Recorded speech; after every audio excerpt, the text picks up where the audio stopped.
Wow, look, rain. What a surprise. Welcome back to sunny Florida, where it is raining again. Here we are in the middle of August. The storms will never end. It's just raining, raining, raining. The vibes are great. So I have made some coffee because I thought maybe we could sit down and talk about some books. Oh, girl. Hey, yeah. Okay. Aha. All right. Hello again. There was an issue with my Murder, She Wrote Funko Pop, but now it's right as rain. So yeah, welcome. Welcome back to Reading in the Dark. My name is Byron and I read sometimes. It is currently, well, it's like 8:30 at night. It's Wednesday, August the 13th, 2025. And I'm having coffee because I had a long day and a sort of unsuccessful nap, which is the saddest kind of nap. And I can't be sleepy and talk about books. I wanted to talk to you about books, so I figured I needed to be zestful. What I wanted to do today was talk to you about what I'm currently reading, and then what is on my short list for like what's next, which will probably be September. So we can call this current horror reads and September horror TBR, because it's mostly horror.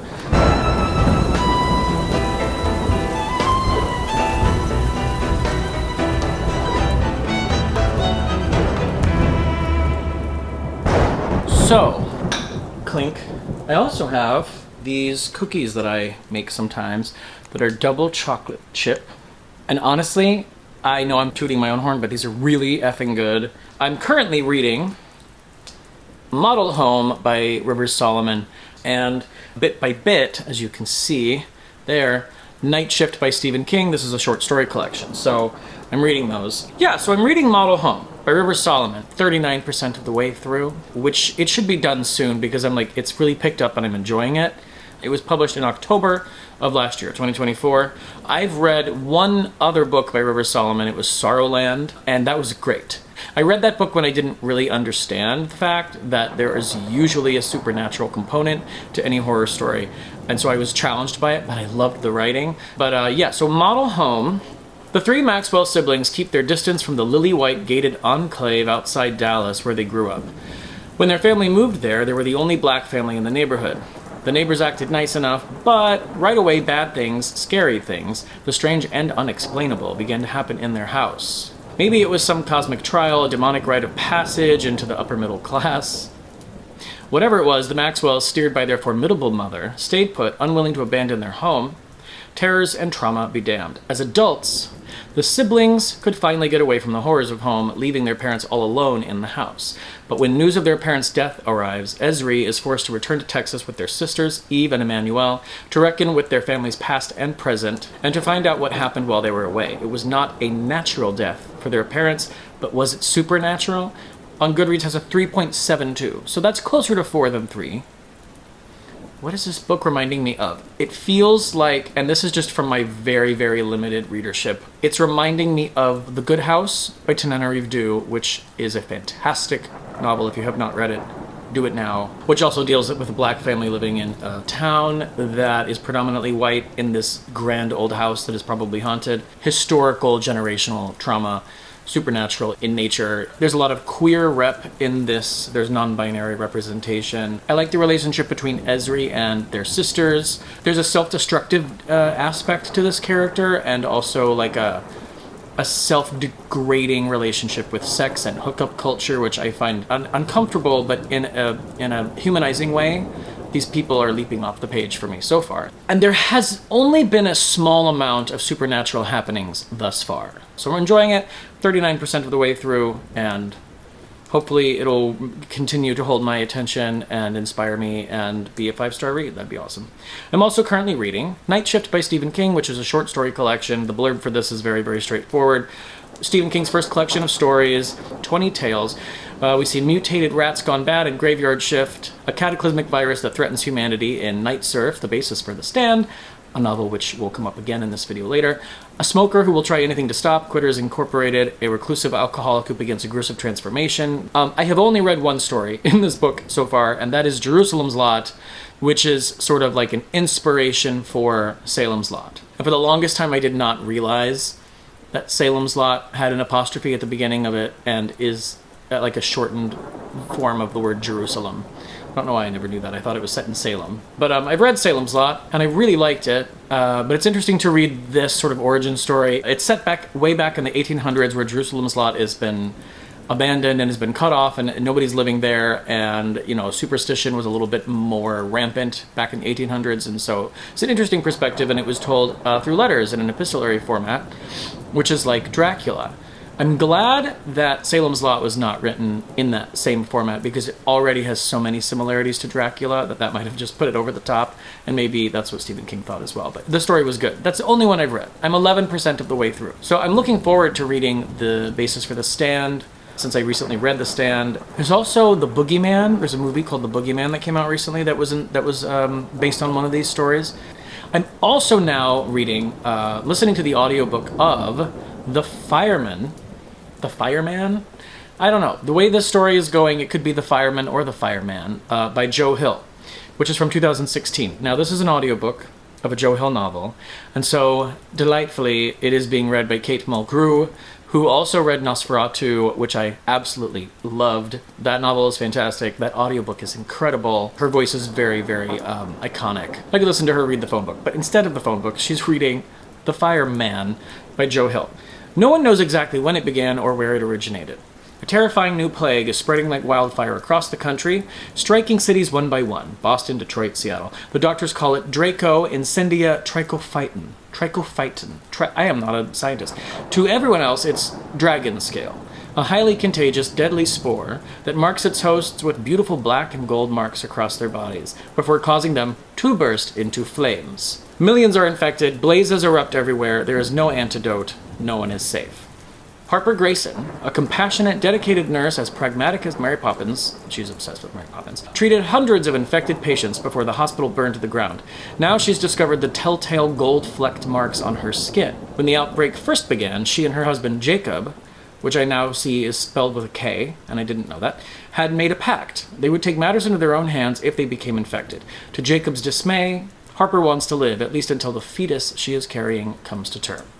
At the hospital, she witnessed infected mothers give birth to healthy babies, and believes hers will be fine too, if she can live long enough to deliver.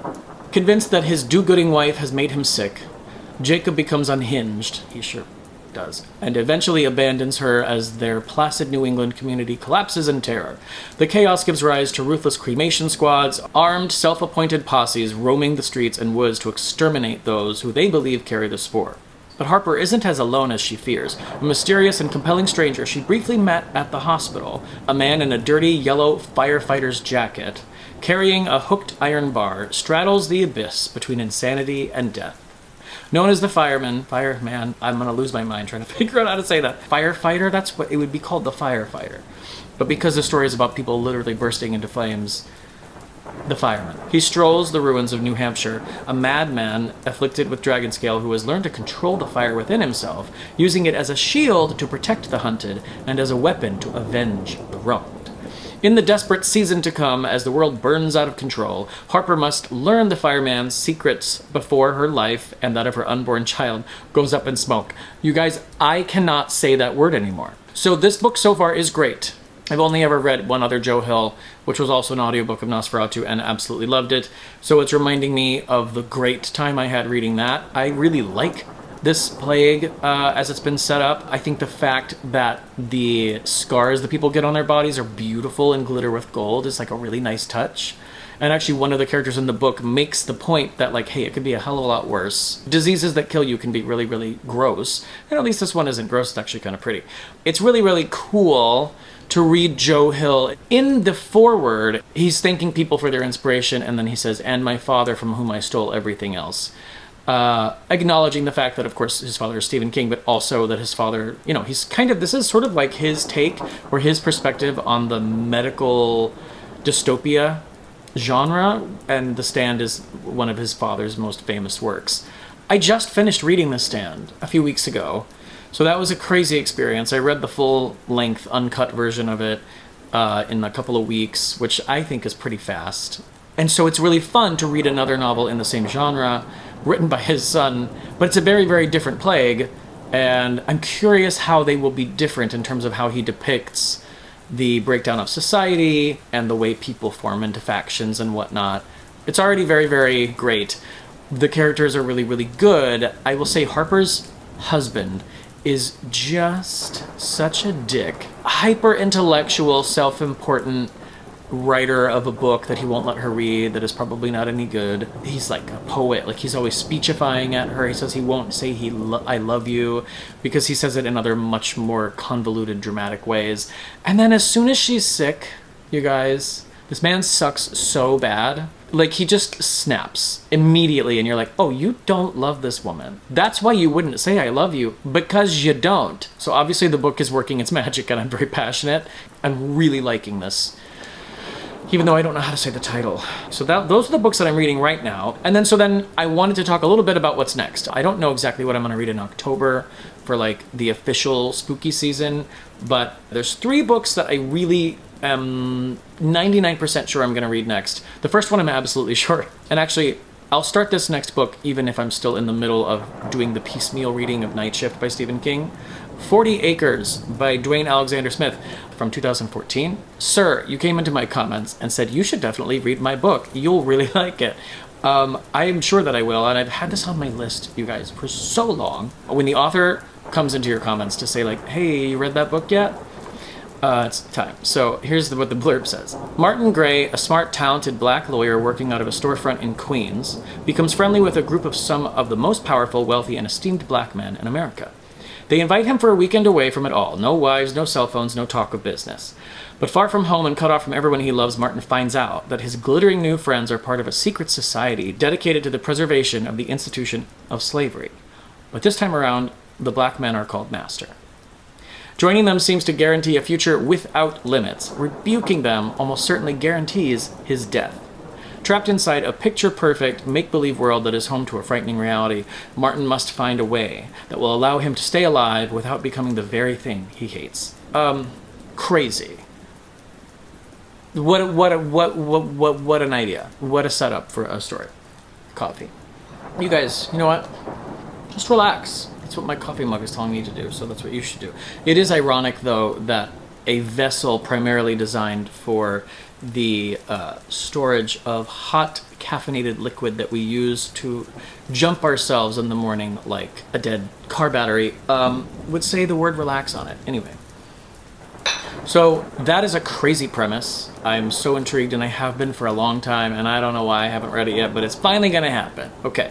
Then I'm going to read Voice Like a Hyacinth by Mallory Pearson, which was just published in February of 2025. I speak for a living.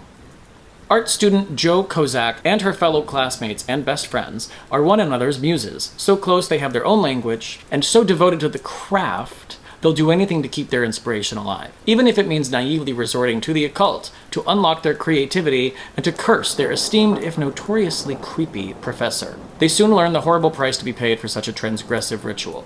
In its violent aftermath, things are changing. Jo is feeling unnervingly haunted by something inexplicable. Their paintings, once prodigious and full of life, are growing dark and unhealthy. And their journey together, as women, students, and artists, is starting to crumble. To right the wrong they've done, these 5 desperate friends will take their obsession a step too far. When that happens, there may be no turning back. So, young people, queer people, there's queer rep in this, witchy vibes, craft, I assume is like a play on like, you know, painting, but also craft. I'm really excited about it. I think it has a pretty decent rating, 3.62, and not that many ratings yet. So I am really excited about this. I love this cover. I think it's stunning. And I love the idea of reading about a young friend group of women who are dabbling in the occult. It seems like a nice transition. It is a horror novel, and it seems like a nice transition into spooky season. Then the next thing on my list I got from NetGalley, and I have it on here even though it's, I think, more of a mystery thriller. I want to do better reading the books that I get from NetGalley because I am not good at it. I recently got a book from NetGalley and then it was formatted so poorly I couldn't even look at it. So I was like, I will not be reviewing this. And I'm sure they're like, this guy, who does he think he is? Anyway, The Storm by Rachel Hawkins. It's going to be released in January of 2026. St. Medard's Bay, Alabama is famous for three things: the deadly hurricanes that regularly sweep into town, the Rosalie Inn, a century-old hotel that survived every one of those storms, and Lo Bailey, the girl infamously accused of the murder of her lover, political scion Landon Fitzroy, during Hurricane Marie in 1984. When Geneva Corliss, the current owner of the Rosalie Inn, hears a writer is coming to town to research the crime that put St. Medard's Bay on the map, she's hopeful that a successful true crime book might help the struggling inn's bottom line. But to her surprise, August Fletcher doesn't come to St. Medard's Bay alone. With him is none other than Lo Bailey herself. Lo says she's returned to her hometown to clear her name once and for all, but the closer Geneva, which is the name of the person who owns the inn, gets to both Lo and August, the more she wonders if Lo is actually back to settle old scores. As the summer heats up and another monster storm begins twisting its way towards St. Medard's Bay, Geneva learns that some people can be just as destructive and as deadly as any hurricane, and that the truth of what happened to Landon Fitzroy may not be the only secret Lo is keeping. So, having just read Salvage of the Bones by Jesmyn Ward, which is literary fiction and a beautiful, painful read, a National Book Award winner that deals with a family, a very impoverished family living in Bois Sauvage. That's right, I said it correctly. Louisiana, right before Hurricane Katrina hits, and then dealing with the actual onslaught of Hurricane Katrina. It will be interesting to read a novel that also deals with a hurricane, but in a very different way. This is like a mystery thriller. This is going to be fun, whereas that book was beautiful. Beautiful, but tough. So I'm looking forward to revisiting that. I don't know if it's a trope, but that concept of like murder and mystery, but also a hurricane and like extreme weather, which is like something that I love, in a different tone. So yeah, that's it. Those are the books that I'm currently reading, the books that I'm about to read, we hope, after this current crop. So, what do you think? Notes? Thoughts? I am excited. What's great is that I'm really excited about and loving all three of the books that I'm currently reading. The audiobook is fantastic. I know I'm going to love that book. It'll be 4 or 5 stars, almost for sure. Night Shift is just going to be a mixed bag because they always are when you're talking about an anthology, but I'm still just enjoying getting to know Stephen King better. And Model Home is really picking up for me. That sounds like a negative thing, like it was bad before. It wasn't. It's one of those books that I have taken my time with for some reason getting into. Sometimes it takes me a minute to like crack the shell of a book and figure out how to like dive in and like really live in that world, but now it's happened, and usually as soon as it does happen, we're off to the races. And so I'm actually having a really good time with that book now, and I'm really looking forward to stopping filming this so that I can climb into bed and continue reading that now. So let me know in the comments below what you think about the books that I have put down there. If you have any suggestions, let me know what you're reading, what you are excited about reading. Do you have any plans for spooky reads coming up, you know, as the Burr months are soon approaching? That is all I have for you right now. Remember to stay spooky and relax, I guess. And yeah, that's really all I have to say. Until next time, I will be here in the dark reading.